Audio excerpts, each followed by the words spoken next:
በዛ ላይ አሞታል እያለ አሙኛል እያላቸው ራሱ ሊላሩለት አልቻሉም። እንዴ በጣም ያሳዝናል። እንደተንከራተተ ለአደይ ፍቅር ብሎ ይህ ሁሉ መስዋዕትነት ከፈለ እና አደይም ከዚህ በኋላ ያበቃላታል። ዴብ ሞቶ እናቱ አትተዋትም። ምክንያቱም ገጠር የአደይ አባት እንዳፈነው እነ ፍቅር ሰምተዋል። እነ እንግዲህ የፍቅር እናት ገጠር ነው ብለዋታል ለዴብ እናት። አሁን ላይ ግን ልጅሽ ሞቷል ስትባል ቀጥታ አደይን ነው መገላት ማለት ነው። ይህም ደግሞ ያስኬዳታል። በሷ ምክንያት ነው እዛ ገጠር የሄደው።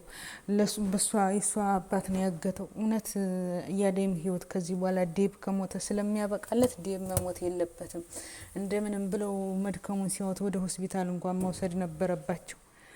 ምክንያቱም አደይም እንደሞተች መቆጠር አለበት። ከዚህ በኋላ የዴብ እናት ወዲያው ነው የምታስገድላት ማለት ነው።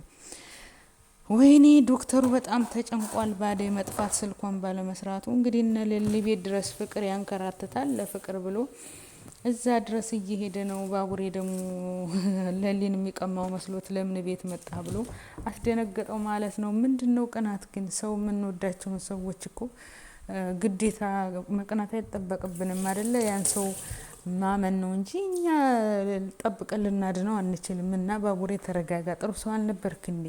እና ዶክተሯ ደግሞ የሌሊ ዶክተር ነው። ሊያትስ ሊጠይቃስ ፔሸንቱ ናት። ቢመጣ ያን ያህል ለምን መጣህ እዚህ ድረስ አያስብልም። ሩታ ዶክተሩን ትፈልገዋለች።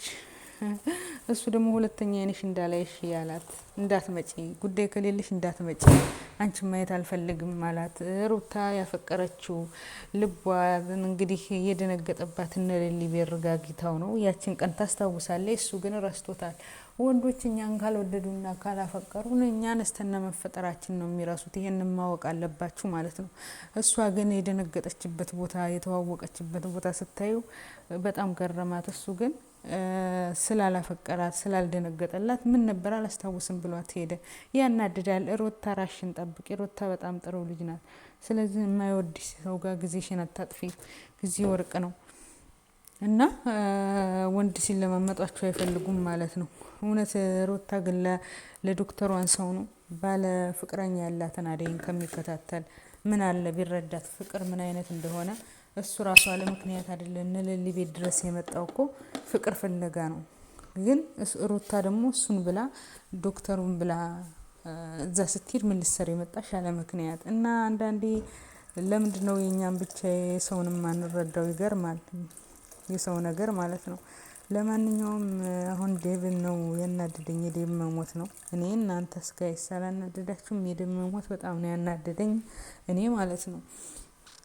ሮማን እንግዲህ ወደ እነ ፍቅር ቤት ተመልሳለች በስተመጨረሻ።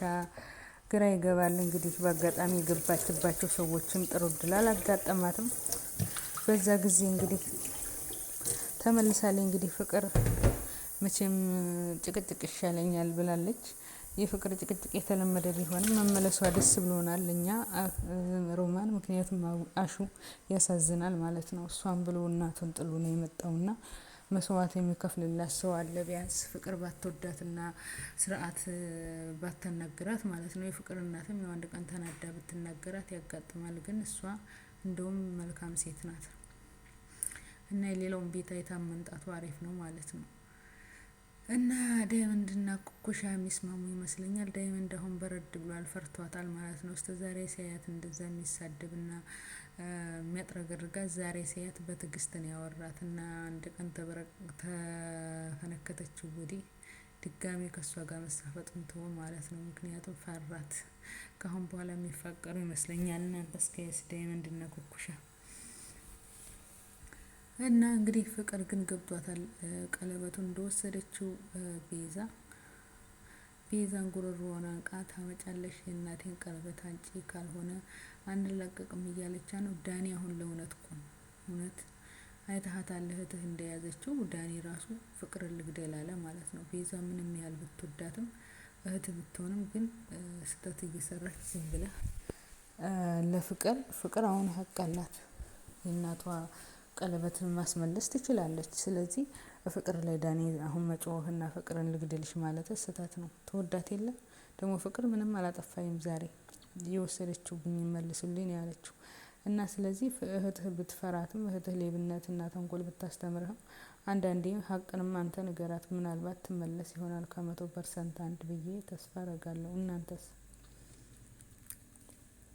እውነት እኔ በጣም ነው ያዘንኩት። የአደይ እናት ራሱ በጣም ተናደዋል። ምክንያቱም እናለልኝ ይህን ይሰራሉ ብለው አላሰቡም ነበረ። እስከ ሞት ድረስ የሚያደርስ ሰውን ልጅ እንደዚህ አፍኖ ሳምንት ሙሉ መግደል በጣም ብልግና ነው። አሁን ምንም ይሆን ይመስላችኋል? እና አቤ ደግሞ ፍቅር አለበት እውነት ተከትሎ እንግዲህ ፍቅረኛውን ገጠር ድረስ ገብቷል ማለት ነው። ይቺ ግን እውነት ነው የምላችሁ ሄለን የምትባል አትመቸኝም። እኔ በጣም ታኮርፋለች። ተረጋግታ ማሰቢያ የላትም። እና ለምንድነው ተረጋግተሽ የማታስቢው? ፍቅር በአንድ ሰው ሀሳብ ብቻ የሚወሰን ሳይሆን በጋራ ነው። ስለዚህ አንድ ነገር በጋራ እንወስን ብሎ ሲያማክራት ታኩርፋ ጥላ ትሄዳለች። ምን ማለት ነው? እውነት አፍቃሪ ነሽ? አፍቃሪ የሆነ ሰው እንደዚህ አያደርግም። ከሄለን ተማሩ በእውነት። እና የኔ ሀሳብ ብቻ ይደመጥ። እኔ ባልኩኩ ብቻ ሂድ፣ የውጭ ሀገር አትሄድ፣ ያለውን ነገር አስተካክዬ ልምጣ ሲልሽ እንኳን መስማት መመካከር ነበረባት። አትፈልግ አለመሄድ መብቷ ነው። ግን ደግሞ ተስሪ አትለይ አትራመድ ምናምን ነገር እንዲህ አይነት ነገር ታይሰሩ መኖር እኮ አይቻልም። ለማንኛውም ሄለን እንደ ሄለን አይነት እኔ አይመቸኝም ማለት ነው። እና ለማንኛውም ወደ ገጠር ብገባ አሁን ተስማምተው የሚመጡ ይመስለኛል። ደግሞ ግን አሁን በኋላ ካላገባት አጎቷ እንደሚገለውና ይዟት እንደማይሄድም ነግሯታል ማለት ነው። እና እንዳዴ እያሳዘነኝ የለም ጋይስ፣ በጣም አሳዘነችኝ። አደይ ተሰቃየች እውነት። አንድ ቀን እንኳን ደስተኛ ሳትሆን በጨረሻ ዴቭ መሞቱ እሷም ወደ ሞት ይጠራል ማለት ነው። ስለዚህ እንደምንም ብላችሁ ዴቭን አድኑልን። ዴቭን እንደምንም ብላችሁ። በጣም ያስጠላል ከምር። ማለዬ ነው ይሄን ድራማ ዴቭ ከሞተ። እና ጋይስ እናንተስ በኮሜንት ሀሳባችሁን ግለጹ። ላይክ ሰብስክራይብም አድርጉ። በቀጣይ ያለውን አብረን እናያለን። ዴቭ መሞት የለበትም የምትሉ ቀጥሉ። ባይ ባይ።